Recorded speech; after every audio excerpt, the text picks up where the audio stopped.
ready to form Voltron. Form arms and torso, and I'll form the head. Voltron! I'm Dirtbag Private, and I'm going to teach you how to sham today. The art of shamming is all about doing something that you shouldn't be doing underneath somebody's nose and not getting caught. Therefore, the ultimate shammers in the entire U.S. military is the United States Army Special Forces. They come, they go, they do as they please. And nobody ever asks them a question. Hey, what are you doing over here? I'm motherfucking Special Forces. Ain't you seen my long tab? Oh, sir, I'm so very sorry.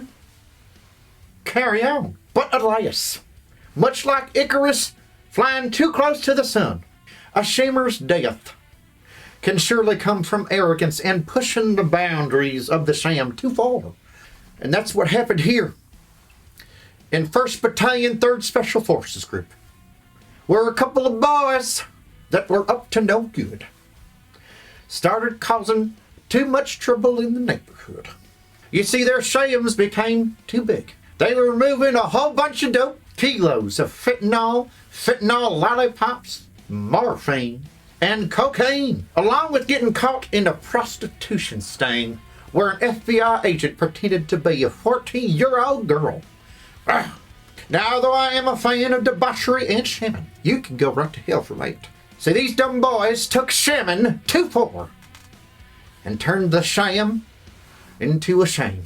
You see, hookers and blow have been the mainstay of entertainment in towns surrounding military posts for generations and generations. Heck, all the way back to the Revolutionary War. Why do you think Marines enjoy deploying to Thailand so much? It ain't for Buddha. It's to get their downstairs diddled by a lady boy and not have anybody judge them or ask any questions. So your lesson for today, my beautiful shammers, is less is more. A bump, a blow, a snoot, a teeny little baggie of that booger sugar is gonna go unnoticed throughout the camp. And your butthole will thank you, as long as you ain't trying to smuggle a kilo up there. But when you decide to smoke a Delta Force operator during a training event, just so you can cover up your cartel cocaine, you might have a problem. And who the hell is gonna be sucking on them fentanyl lollipops? Those things taste like shit. And that's coming from a man who smokes Marlboro Reds, going off post to a good old-fashioned rubbing tug, or visiting a late show of the night. Hell, even sneaking a hooker on post is a prerequisite for a 4-day weekend in most divisions. But pimping out an undercover FBI agent pretending to be a 14-year-old girl is just gross. From the tip of the spear to get the fuck out of here in the matter of minutes. Now, I will say my favorite quote from this article is from a member of this battalion, stating that with 18-month red phases and no deployments going on, these boys are getting into trouble with young ladies and drugs because they're just bored. That might be the dumbest and most brilliant answer I've ever heard. How bored do you got to be to start chasing around a 14-year-old girl? Blech. And if you're going to take some super special forces guys meant to do undercover craziness, you might want to start getting them a little bit extra training. Let them boil off some of that piss and vinegar.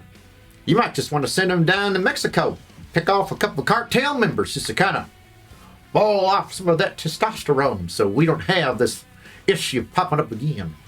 So don't forget, smaller footprints leave less of a trail, my fellow shimmers.